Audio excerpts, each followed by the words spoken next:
Chemistry के exam में centre में दिक्कत आ रही थी बिकॉज दे वर लाइक कि ब्लैक पेन यूज़ करना है। मैंने OMR अपना नेम फिल करता था ब्लू से, तो जब इन्विजिलेटर चेक करने आई उन्होंने मुझको डांट दिया कि तो ब्लू से क्योंकि ब्लैक से करना था। तो आई काइंड ऑफ पैनिक कि अच्छा क्या OMR में ये एक्सेप्ट नहीं हुआ, कुछ दिक्कत हो जाएगी। तो I was kind of in a panic state. What is the maximum hour slot जो आपने पढ़ाई करी है? Ma'am I studied 18 hours a day, so 18 hours per day. Yes ma'am. तो तभी मैंने आप सभी के लेक्चर्स को देखा, दैट्स व्हेन आई रियलाइज कि अच्छा ठीक है ये इंपॉर्टेंट है, ये रिपीट होता है। तो एग्जाम टाइम पे यू आर थिंकिंग कि अच्छा ये वाला क्वेश्चन मुझे नहीं आ रहा, या ये भी नहीं आ रहा, ये भी नहीं आ रहा, तो उस टाइम पे पैनिक मत होइए क्योंकि बहुत सारे लोगों को चांसेस है कि वो नहीं आ रहा होगा। अगर आप बोल रहे हैं कि अच्छा मेरे 600 में से 450 आ जाए तो आप कैजुअली कर सकते हैं जैसे बोर्ड्स में किया। बट अगर आप चाहते हैं कि मुझको 500 से ज़्यादा चाहिए, 550 से ज़्यादा चाहिए, तो आपको ज़्यादा स्पेसिफिक प्रैक्टिस करनी पड़ेगी, उसके अलावा कोई और ऑप्शन नहीं है। सो हाय एवरीवन, मैं आप लोगों को मिलाना चाहूंगी एक ऐसी साइंस मार्वल स्टूडेंट से जिसने प्रूव करा कि ऑनलाइन से पढ़कर भी हम एग्जाम क्रैक भी कर सकते हैं और टॉप भी कर सकते हैं। So let me introduce you all to the science topper of CUET 2024, that is Khush Kiran Kaur. So hi Khush Kiran. Hi ma'am, thank you for having me here. Okay, so Khush Kiran, एक ब्रीफ इंट्रोडक्शन अपने बारे में आप दो और आपका क्या CUET का स्कोर रहा है, and then we are going to take it forward कि कैसी रही आपकी जर्नी और कैसे आपने इस भयंकर रिकॉर्ड को हासिल करा। My name is Khush Kiran Kaur. I was born in Punjab, but मेरी पढ़ाई सारी आगरा से ही हुई है, and I have scored 584 out of 600 in CUET 2024. I gave my boards last year in 2023, and I had scored 97.8 in boards as well, and I followed CUET Adda 247, and I also purchased their books which were very helpful for me, as is evident from my result. बिल्कुल। So Khush Kiran, let's get it from the starting. आपने जैसे कि बोला कि आपने CUET के बारे में तैयारी करनी है, वो कब डिसाइड करा? I started preparing December mid onwards क्योंकि there was some personal issues. My grandmother was sick first and then she passed away, so that's And during that phase, I think you went back to your hometown, right? Yes ma'am. So जब आपने decide करा, right, you decided कि नवंबर में मेरे को CUET की तैयारी करनी है, दिसंबर में this thing happened.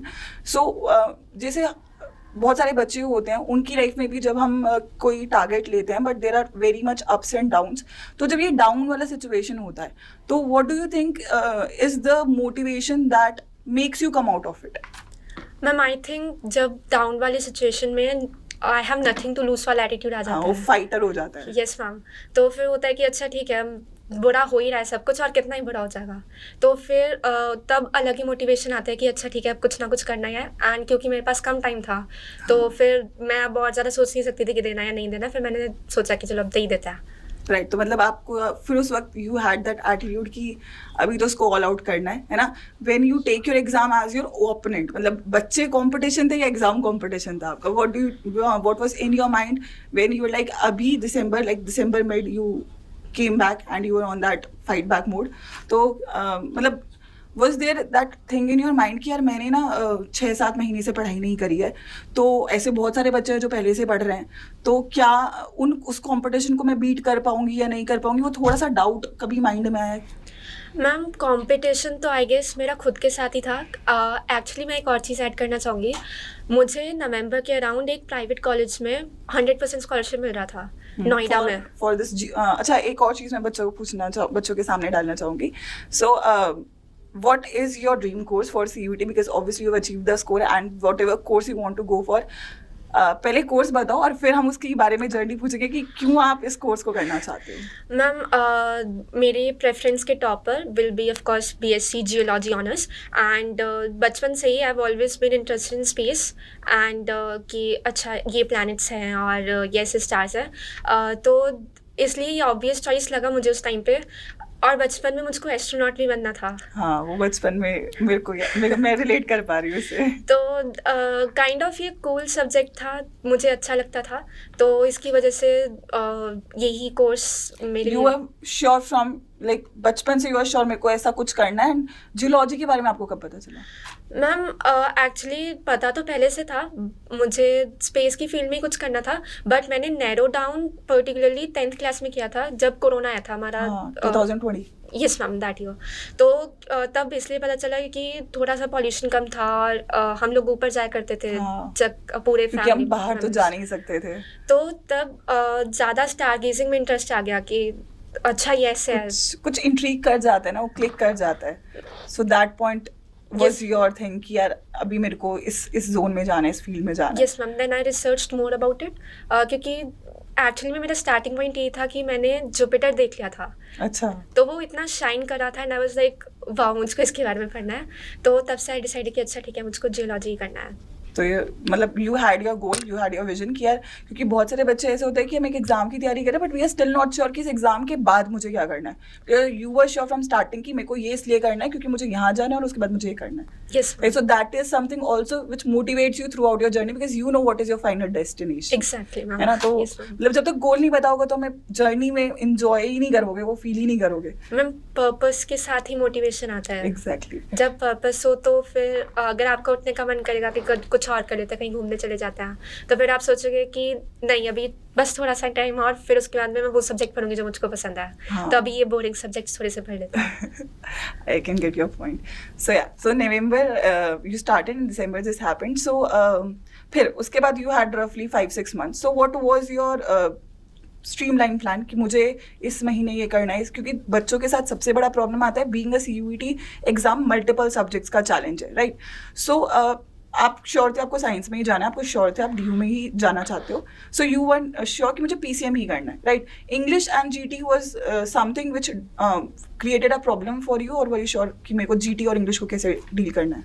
Ma'am actually English का तो क्वालिफाइंग क्राइटेरिया ही था and because I had already given English test I was familiar with all of that हाँ, stuff, like there. So that definitely help me क्योंकि English में without anything, without any preparation, without even knowing the syllabus, I was able to get 200. या तो मैं वही बोलना चाह रही थी कि you were not planning कि मतलब आपने प्रिपेयर नहीं करा बहुत कोरली इंग्लिश के लिए, but you still secured English में 200 and for general test you are sure कि मतलब मेरे को BSc ही करना है तो मेरे को GT का रिक्वायरमेंट उस वक्त नहीं है, so you skipped it, right? So अब मैं बात करूँ PCM की, क्योंकि देखो PCM ऐसा सब्जेक्ट्स हैं जो डिफिकल्ट होते हैं, है ना?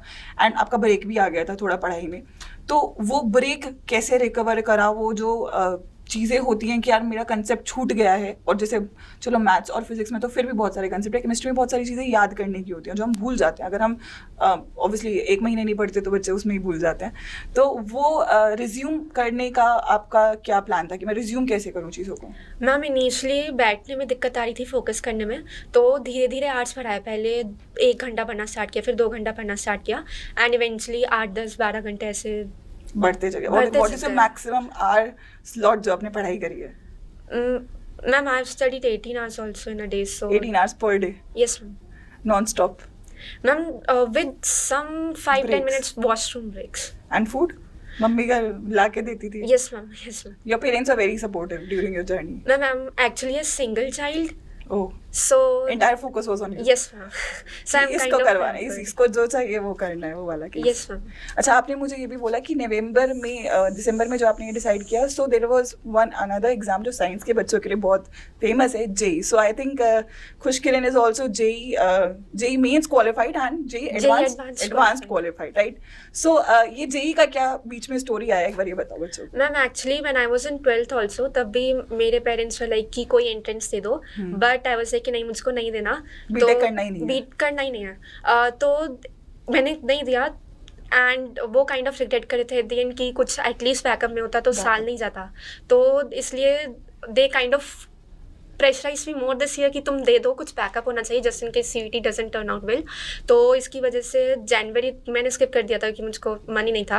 अप्रैल में उन्होंने रजिस्ट्रेशन करा दिया, तो मैंने अप्रैल अटेम्प्ट दिया था एंड कुछ नहीं अलग से किया, सिर्फ NCERT जो 11th तो पढ़ाई नहीं था? 11th बिल्कुल नहीं पढ़ा था, कुछ याद भी नहीं था एज सच, क्योंकि मैं 12th में नहीं दे रही थी, मेरा 12th से भी एक एक्स्ट्रा साल हो गया था, तो 11th का ब्रेक आ गया था पूरा। 11th का कुछ एज सच याद नहीं था एंड फिर उसके बाद में मैंने सोचा कि 12th का ही देख लेते हैं, क्योंकि मैं सीरियस ही नहीं थी उसके लिए एज सच, तो मैंने ऐसी एग्जाम दे दिया। आई गेस वो ही मेरे लिए एडवांटेजेस रहा क्योंकि मैंने बिना प्रेशर के एग्जाम दिया। और आपने वो सीखा होगा कि एग्जाम मतलब एग्जाम में प्रिपरेशन बहुत इंपॉर्टेंट है, बट एग्जाम टेम्परामेंट बहुत इंपॉर्टेंट है। Yes ma'am. और जो इंसान बहुत तैयारी करके भी बहुत प्रेशर में पेपर दे के आते हैं ना, तो फिर वो बेस्ट परफॉर्म नहीं कर पाता है। बट आपने जेई के पेपर से ही देखा होगा कि यार मैंने जितना पढ़ा है मैं उतना पेपर में करके आऊँ, क्योंकि प्रेशर तो है, nothing to lose again. Yes ma'am. तो वो वाला experience help you in CUET?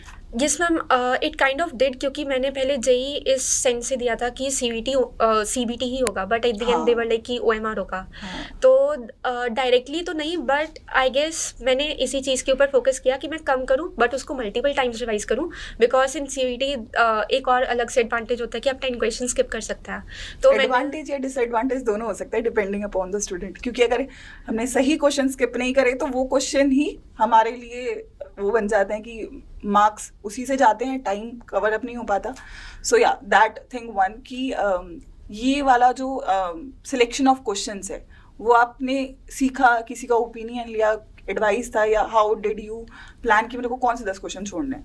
Ma'am वो प्रैक्टिस से ही आता है। मैंने काफ़ी सारे मॉक्स दिए थे इनिशियली, जब सीबीटी का था तो मैंने वैसे दिए थे, बट फिर उसके बाद मैंने जब आया कि जो हमारा वो पीवाईक्यू वाला बुक, यस मैम, पीवाईक्यू वाला बुक, और फिर आ गया था कि ओएमआर बेस्ड होगा, so I started giving test on OMR itself. So then you, मतलब जब हम एक पेपर बार बार करते हैं तो हमें ये समझ में आता है कि कौन से 10 क्वेश्चन हमें स्किप करने होते हैं, and that comes only with practice, क्योंकि अगर Yes, मैं बिना प्रैक्टिस जाओगे तो एट द मोमेंट तो नहीं कर सकता है कोई बच्चा।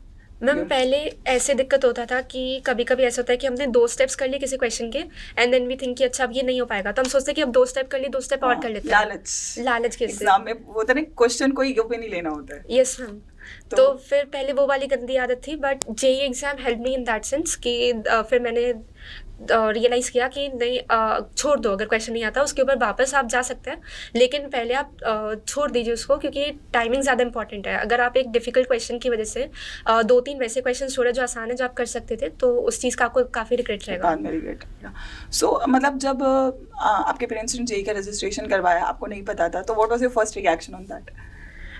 आई डिडंट से मच, क्योंकि वही वाली चीज़, मतलब हाउ डिड यू डील, क्योंकि उनको कन्विंस करना पड़ा था, या वो कन्विंस थे कि तुम सीयूटी करो या जेई भी करो, या दे वांटेड कि आप जेई करो? नहीं, दे वर लाइक कि तुम कर लो, क्या पता तुक्का लग जाए। जेई? Yes ma'am. बट उनका मतलब they wanted you to go for JEE, but अच्छा how did you convince them? जैसे जनरली बच्चे होते हैं कि जेई और नीट साइंस वाले बच्चों के प्राइम एग्जाम्स रहते हैं, so how were you sure about कि मेरे को सीयूटी ओवर जेई रखना है? मैम पेरेंट्स को तो पहले इसलिए जेई का ज़्यादा लगा था क्योंकि 4 साल बाद ही you get a decent job. Science के लिए, क्योंकि मेरा जो फील्ड था, मुझे पीएचडी तक जाना था, masters in PhD, and they were not so sure कि कब तक पढ़ती रहोगी, इतना क्यों पढ़ती हो। तो but then I was like कि अगर मैं कोई ऐसा सब्जेक्ट पढ़ी जो मुझको पसंद है, तो I will not take it as a burden, और फिर मैं उसको एंजॉय करूंगी।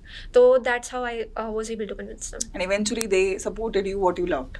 यस मैम, क्योंकि उन्होंने देखा कि अच्छा ये डिटरमाइंड है इसके लिए, so they had to give in, and they must have that faith कि यार अगर ये इतना श्योर है तो मतलब कर लेगी। यस मैम, है ना, वो वाला पॉइंट था। सो या, so basically I think your journey was somewhat like कि अच्छा हाँ, एक चीज़ और मुझे पूछनी थी कि यू सेड कि मैम मैं नोट्स नहीं बनाती थी, so what is your strategy to deal with subjects like PCM? Ma'am actually I am kind of a very unorganised person. Surprise. Maybe that's because मेरे मम्मी पापा ज़्यादा pamper करते थे, तो वो सब कुछ हमेशा सेट रहता था, लाइक कपड़े सेट रहते थे, सारा साफ़ सफाई रहती थी। तो मुझको पहले से ही ऑर्गेनाइज रहने की आदत नहीं है, मैं काइंड ऑफ क्लमसी तरीके से चीज़ें करती हूँ, but that kind of worked in my advantage, क्योंकि मैं अपने हिसाब से कर लेती थी। मैंने काफ़ी बार नोट्स बनाने की कोशिश की बुक से, बट मैं सारी बुक ही लिख लेती थी, बिकॉज आई वाज लाइक कि अच्छा ये लाइन भी इंपॉर्टेंट है, ये भी इंपॉर्टेंट, ये भी इंपॉर्टेंट है। पूरा बुक आपका हाईलाइट होता होगा? तो मैंने बुक में ही लिखना स्टार्ट कर दिया, बुक में ही नोट्स चिपकाना स्टार्ट कर दिए, बुक में ही लिखना स्टार्ट कर दिया। तो मैंने बुक से ही डायरेक्टली पढ़ा सभी सब्जेक्ट्स में। मतलब जैसे आपने क्रैक कर लिया, बट डू यू थिंक ये सबके लिए वर्क ऑन करेगा कि बुक से पढ़ लें, या फिर मतलब अनऑर्गेनाइज पढ़ाई करें, या फिर you do not need somebody to guide you? Do you think every student can crack it, or is it just you think कि ये मैंने किया बट मैं औरों को ये एडवाइस दूंगी कि ये चीज़ आप इस तरीके से बेटर कर सकते हो? मैम गाइडेंस इज़ इम्पॉर्टेंट, क्योंकि मेरे पास टाइम कम था, सो आई हैड टू नो कि कौन से ज़्यादा इंपॉर्टेंट टॉपिक्स हैं जिनके ऊपर मुझको फोकस करना चाहिए। तो तभी मैंने आप सभी के लेक्चर्स को देखा, दैट्स व्हेन आई रियलाइज कि अच्छा ठीक है ये इंपॉर्टेंट है, ये रिपीट होता है। तो ये वाले उन चीज़ों के ऊपर मैंने ज़्यादा फोकस किया कि अगेन वही वाली चीज़, मैंने उस फैक्ट को लेवरेज किया कि 10 क्वेश्चन हम स्किप कर सकते हैं। तो मुझको सब कुछ आना ज़रूरी नहीं है, तो इसलिए गाइडेंस तो ज़रूरी है। अब आप ऑर्गेनाइज तरीके से करिए, खुद अनऑर्गेनाइज तरीके से करिए, वो आपके ऊपर डिपेंड करता है, वो आपके अपब्रिंगिंग के ऊपर काफ़ी डिपेंड करता है कि आप पहले से कैसा करते आ रहे हैं। तो वो चीज़ बहुत स्पेसिफिक है हर किसी के लिए। बोर्ड्स के टाइम पे अनऑर्गेनाइज रहने वाली चीज़ मुझे बैकफायर कर गई थी, क्योंकि मुश्किल हो जाता है बोर्ड्स में, तो लास्ट तक सिलेबस नहीं हो पाया था। एक दिन पहले डी ब्लॉक करी थी मैं केमिस्ट्री में। तो बोर्ड्स से ही मैंने फिर काइंड ऑफ एक लेसन लिया कि मुझको कम चीज़ें करनी है। 12th के टाइम पे मैं बहुत सारी बुक्स करी थी, बहुत कुछ करी थी, बट CUET के टाइम पे I just refer to lectures और NCERT and practice as well. मतलब ये 3 चीज, मतलब CUET के लिए भी आई थिंक क्रैक करने के लिए जितना प्रैक्टिस हो उतना बेटर है, आई वुड से दैट, है ना। सो या बाकी फिजिक्स केमिस्ट्री मैथ्स इस बार का जैसे कि हमने देखा कि एक शॉकर आया कि हम लोग एक्सपेक्ट कर रहे थे कि पेपर PYQ बेस्ड आएगा। जब ऐसा पेपर आ जाता है कि वो हमारी एक्सपेक्टेशन के पूरा उल्टा आ गया, डिफिकल्ट आ गया, जो पैटर्न है वो नहीं आया है, तो इस स्टेट में ना बच्चे पैनिक हो जाते हैं, जो बहुत सारे बच्चों के साथ इस साल हुआ। आप पैनिक हुए, और अगर आप नहीं हुए तो how did you compose your mindset कि यार करते हैं जो भी है। केमिस्ट्री एग्ज़ाम सबसे पहले था 15th को, फर्स्ट एग्ज़ाम। तो केमिस्ट्री के एग्ज़ाम में सेंटर में दिक्कत आ रही थी, बिकॉज दे वर लाइक कि ब्लैक पेन यूज़ करना है। मैंने OMR अपना नेम फिल कर दिया था ब्लू से। तो जब इन्विजिलेटर चेक करना ही, उनने मुझको डांट दिया कि तुमने ब्लू से क्यों किया, ब्लैक से करना था। तो आई काइंड ऑफ पैनिक कि अच्छा क्या OMR में ये एक्सेप्ट नहीं होगा, कुछ दिक्कत हो जाएगा। तो शी वाज लाइक कि अच्छा ठीक है अब तुम ब्लू से ही भरो, बाकी देखेंगे। तो I was kind of in a panic state. तो मैंने केमिस्ट्री में करना स्टार्ट किया। तो पहले 2 क्वेश्चंस काफ़ी इजी थे, बट मुझको आई नहीं। तो फिर मैंने पीछे से करना स्टार्ट किया, मैंने बिल्कुल लास्ट में करी, और फिर काफ़ी सारे मैचिंग्स इकट्ठे थे, तो मैंने उनको पहले कर दिया और उनको मार्क कर दिया। तो ये वाली चीज़ आपको ध्यान रखनी है कि कभी कभी अनएक्सपेक्टेड सिचुएशंस भी आ जाएंगी, लेकिन आप को लीनियर फैशन में नहीं करना, आप कैसे भी कर सकते हैं जैसे भी आपको आ रहा है। फिर 5-6 क्वेश्चंस अगर आपसे हो जाएंगे तो अपने आप कॉन्फिडेंस आ जाएगा, एंड देन आपके सारे होने लग जाएंगे। मतलब वही, जैसे कि मैं हमेशा बच्चों को ये भी बोलती हूँ कि यू डोंट नो कि पेपर किस पैटर्न में तुमको मिल रहा है। 2 मुश्किल आएंगे, उसमें हार नहीं माननी है, you need to try and try. आसान भी आएंगे, क्योंकि पेपर में 5, 6, 7, 8 क्वेश्चन है जो मुश्किल है, वो छुपे हुए होते हैं, वो लक के ऊपर है, किसी को पहले मिल जाए, किसी को बाद में मिल जाए, बट पहले मिल रहा है तो डरना नहीं है। लेकिन यहाँ पे आपने एक चीज़ बोली जो इस बार NTA के तरफ से भी और CUET के एग्जाम में भी हमने देखा कि बच्चों को सेंटर्स पे बहुत प्रॉब्लम हुआ था, और स्पेसिफिकली आपका पहला पेपर केमिस्ट्री का था, और केमिस्ट्री में यू फेस दिस प्रॉब्लम कि इन्विजिलेटर ने बोला कि ब्लू पेन नहीं कर सकते, ऑल्दो ऐसा कोई रूल नहीं था हमारा, बट या सो आपको जब एकदम पता चला कि यार अब मेरा तो पूरा मेरा OMR मुझे बदलना है, so you got into something which was like a panic situation. उस सिचुएशन को कैसे डील करा, और मैं ये और पूछूंगी उस सिचुएशन के बावजूद आपने केमिस्ट्री में कितना स्कोर करा? मैम जैसा मैंने आपको बताया कि नथिंग टू लूज वाला एटीट्यूड ही था कि अच्छा अब दे ही देते हैं, क्या ही हो रहा है। तो मैंने कर दिया। मैंने जैसे पहले लास्ट वाले किए, देन मैंने स्टार्टिंग वाले किए। तब तक मेरे क्वेश्चन पेपर पर नज़र चली गई थी, उसके ऊपर लिखा होता you can use black slash blue pen, है ना, वही मैं तो उससे भी kind of I became calmer comparatively, तो उससे भी मैंने करना स्टार्ट कर दिया। And then you said ma'am मेरा एक क्वेश्चन गलत हो गया, वो भी सिली मिस्टेक से, वरना इस चैलेंज के बावजूद भी you would have score 200 over there, right? Yes ma'am. So I think it's a one thing which all the students जो यहाँ पे हमारे साथ हैं शुड टेक एन इंस्पिरेशन, कि पेपर के हॉल में भी प्रॉब्लम आता है ना, तो तब भी it is all about mindset. जो एग्जाम क्रैक करेगा वो मेंटली कितना, तो ये वाली चीज़ आपको ध्यान रखनी है कि कभी कभी अनएक्सपेक्टेड सिचुएशंस भी आ जाएंगी, लेकिन आप को लीनियर फैशन में नहीं करना, आप कैसे भी कर सकते हैं जैसे भी आपको आ रहा है। फिर 5-6 क्वेश्चंस अगर आपसे हो जाएंगे तो अपने आप कॉन्फिडेंस आ जाएगा, एंड देन आपके सारे होने लग जाएंगे। फिजिक्स मेरे लिए सबसे इंटरेस्टिंग सब्जेक्ट था, क्योंकि मैंने आपको बताया कि मुझको स्पेस में इंटरेस्ट था।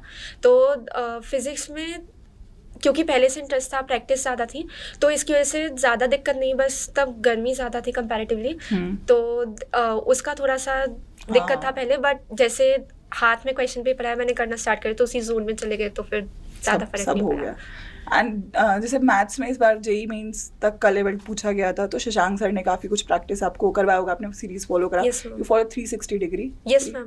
Any other series you follow ma'am PYQ series भी अलग से थी। जो पेपर से पहले तुरंत? Yes, ma'am. So the questions helped you, जो आपने जैसे यहाँ पर भी यू फॉलोड ई बुक्स या प्रैक्टिस PYQ बुक्स करा आपने, सीरीज में क्वेश्चंस करा, so were the questions and were the content जो आपने पढ़ा reflective of what came in your exam? Ma'am इस साल तो सारी क्वेश्चंस डिफरेंट थे। I practice PYQs as well, but फिर भी काफ़ी ज़्यादा थोड़ा सा डिफरेंट था, बट कॉन्सेप्ट वही था। हाँ, concept, the level of questions definitely change Yes, इस ma'am. बार। तो अगर कोई बच्चा CUET को ऐसा लाइटली ले कि यार 12th में पढ़ के हो जाएगा, क्या ऐसा है कि एकदम 12th में तुम पढ़ोगे और तुम CUET ऐसे ही करके निकाल लोगे, या ज़रूरत है सीरियस होके पढ़ने की, चाहे एग्ज़ाम कोई भी हो, कंपटीशन बड़ा है, तो इज़ इट रिक्वायर्ड कि हमें सीरियसली एग्ज़ाम को प्रिपेयर करना चाहिए, या हमें कैजुअली हम 12th दे रहे हैं और फिर हम CUET कर लेंगे, क्या सब कर लेंगे? मैम ये डिपेंड करता है कि आप टारगेट कितना करें। अगर आप बोल रहे हैं कि अच्छा मेरे 600 में से 450 आ जाए, तो आप कैजुअली कर सकते हैं जैसे बोर्ड्स में किया। बट अगर आप चाहते हैं कि मुझको 500 से ज़्यादा चाहिए, 550 से ज़्यादा चाहिए, तो आपको ज़्यादा स्पेसिफिक प्रैक्टिस करनी पड़ेगी, उसके अलावा कोई और ऑप्शन नहीं है। राइट, मतलब अगर आप बेस्ट बनना चाहते हो तो हर एग्जाम में बेस्ट बनने के लिए you need to have a plan, you need to work. ऐसा नहीं है कि फॉर ग्रांटेड ले लो, क्योंकि फिर एवरेज मार्क्स तो बहुत सारे लोगों के आते हैं। We need to make a choice कि मुझे एवरेज बनना है, मुझे बेस्ट बनना है, Yes, ma'am. Right? So there is always that option. Great, so I think so आपका जो पूरा जर्नी है वो काफ़ी ज़्यादा, मतलब मैं थोड़ा वर्ड जीनियस भी यूज़ करूँगी, बिकॉज जितना मैंने आपसे बात करा है, I am getting the point कि you are very sorted, you are very मतलब आप बोल रहे हो मिसमैनेज्ड, बट मुझे लगता है managed might be in the term of life style, but in terms of your mind set, your goal, you are sorted कि मुझे ये करना है तो ये करना है ना? एनी डिस्ट्रैक्शन यू फेस, मतलब लाइक जैसे बच्चों की लाइफ में बहुत सारी चीज़ें होती है, मतलब so anything that you think was a distraction and you overcome it? Ma'am distraction बस मेनली यही था because all my friends were in college हाँ, एंड मैं कॉलेज नहीं गई थी, सो वो ही काइंड ऑफ कभी कभी परेशान करता था। इनिशियली करता था, but then I was like कि मैं इसके ऊपर और ज़्यादा टाइम वेस्ट नहीं कर सकती because it was affecting my productivity. तो मैंने एक चीज़ नोटिस की कि अगर आप टाइम लगा देते हैं, अपने फ़ोन में काफ़ी सारी ऐप्स आती हैं, तो आप टाइम लगाइए कि अपने हिसाब से कि अच्छा इस 1 घंटे अब मैं कुछ भी और नहीं सोचूंगी, मैं सिर्फ पढ़ाई के बारे में सोचूंगी। तो फिर उसके बाद में 5 मिनट आप चाहे किसी और चीज़ के बारे में सोच लीजिए, फिर उसको 1 घंटे के बाद 2 घंटा बढ़ाइए, 3 घंटा बढ़ाइए, इवेंचुअली यू विल फाइंड कि आपके काफ़ी लंबी सीटिंग हो जाएंगे। Exactly. So I think so your journey अगर आप ब्रीफ करना चाहो 1 मिनट के अंदर, CUET 2024 की, being a topper, being scoring this much despite the level of exam, despite the competition, what is 1 or 2 things that worked for you, and how would you describe your journey for CUET 2024? Ma'am I also like to add कि मैंने खुद से notes नहीं बनाए थे, but जो online lecture के notes थे मैंने उनका PDF डाउनलोड कर लिया था। तो ऐसा भी नहीं कि आप बिल्कुल नोट्स नहीं बना रहे या कुछ नहीं कर रहे। तो मैंने टीचर्स के नोट्स तो ऑफ कोर्स फॉलो किए थे, क्योंकि और कोई तरीका नहीं है बार बार रिवाइज़ करने का। एंड जैसा मैंने बताया कि बोर्ड से आई टुक अ लेसन कि मुझको कम रिसोर्सेज करना है और प्रैक्टिस ज़्यादा करनी कंपैरेटिवली। तो इसकी वजह से मैंने कम टाइम में ज़्यादा बार सिलेबस रिवाइज़ करने की कोशिश की थी, and I think that work for me. And practice भी आप अगर आप कर रहे हैं तो थोड़ा टाइम बाउंड कीजिए। जैसे मैंने जब मॉक्स लगाए थे तो आई न्यू कि 1 घंटा मिलेगा, बट मैंने पहले 55 का किया, फिर 50 का किया, फिर इवेंचुअली टुवर्ड्स द एंड मैंने 40-45 मिनट्स में टेस्ट देना स्टार्ट किया, स्पीड बढ़ाई। लेकिन फिर भी क्योंकि क्वेश्चन पेपर अनएक्सपेक्टेड था, तो मेरा काइंड ऑफ लास्ट मोमेंट पर ही सारे एग्जाम्स हुए। तो इसकी वजह से आप पहले ही अपने आप को उतना प्रिपेयर कर लीजिए कि एट द एंड अगर कुछ होता भी है खराब, बदलाव होता है तो तुम उसे फेस कर सकते। Yes ma'am. ग्रेट। लास्टली, क्योंकि you achieved it and you are in that position कि आप अपने जूनियर्स को जो 2025 का CUET देने जा रहे हैं, उनको आप टिप्स दे सकते हो, आप उनको गाइड कर सकते हो। क्या आप बोलोगे कि साइंस की मैं पर्टिकुलरली बात कर रही हूँ, तो what is 1 message, 1 advice, 1 tip you would like to give in terms of their preparation, कि उन्हें किस तरीके से पढ़ना चाहिए? क्या उनको पूरा साल पढ़ना चाहिए, या उनको अपने मंथली टारगेट्स बनाने चाहिए? What would you suggest them in terms of particularly cracking CUET, because the CUET level is also increasing? So is there something that they should be careful of? Making targets is very important, but आप buffer भी रखिए, because sometimes what happens is कि हमारा पहला target achieve नहीं हुआ and then we are like कि अच्छा बाकी भी नहीं हो पाएगा and we give up. So उसके लिए इट इज़ इंपॉर्टेंट कि आपने रखा कि okay I will finish this chapter in 3 days, but I will also give 2 days buffer just in case things don't work out as a planned. तो इसकी वजह से आप ज़्यादा कंपैरेटिवली अच्छे से चीज़ें कर पाएंगे. एंड सेकेंड बात ये कि साइंस डोमेन में इट इज़ वेरी इंपॉर्टेंट कि आप ज़्यादा प्रैक्टिस कर रहे हैं as compared to all the other domains. And कभी कभी आपके मॉक टेस्ट में मार्क्स नहीं आएंगे और फिर आप एक अपने आप को कंपेयर मत कीजिएगा बाकी स्ट्रीम्स से, क्योंकि सारी स्ट्रीम्स डिफरेंट होती हैं. सो डोंट बी लाइक अच्छा मेरे फुल नहीं आ रहे हैं या फिर कुछ और नहीं हो रहा है. तो आपको ये वाली चीज़ और याद रखनी है हमेशा कि अगर पेपर आपके लिए डिफिकल्ट है, जैसे तो सबके लिए डिफिकल्ट है. जैसे एग्जाम टाइम पे यू आर थिंकिंग कि अच्छा ये वाला क्वेश्चन मुझे नहीं आ रहा, या ये भी नहीं आ रहा, ये भी नहीं आ रहा, तो उस टाइम पे पैनिक मत होइए, क्योंकि बहुत सारे लोगों को चांसेस है कि वो नहीं आ रहा होगा. तो आई गेस मेंटालिटी सबसे ज़्यादा इंपॉर्टेंट है कि आप पेपर में कैसे कर रहे हैं, क्योंकि हो सकता है कि आपने बहुत ज़्यादा पढ़ाई की हो बट अगर आप एंड में परफॉर्म नहीं कर पा रहे हैं तो उसका कुछ फ़ायदा नहीं होगा जो भी आपने सेक्रीफाइसेस किए हैं या फिर जो कुछ भी किया है. That day matters. Yes ma'am, it does. Exactly. And also last question for the session would be, do you think कि क्लास 12th के साथ CUT की तैयारी करनी चाहिए, क्योंकि दोनों का सिलेबस सेम है, एक तीर से दो निशाने होंगे, या आपको लगता है पहले 12th पढ़ें और फिर CUT पढ़ें?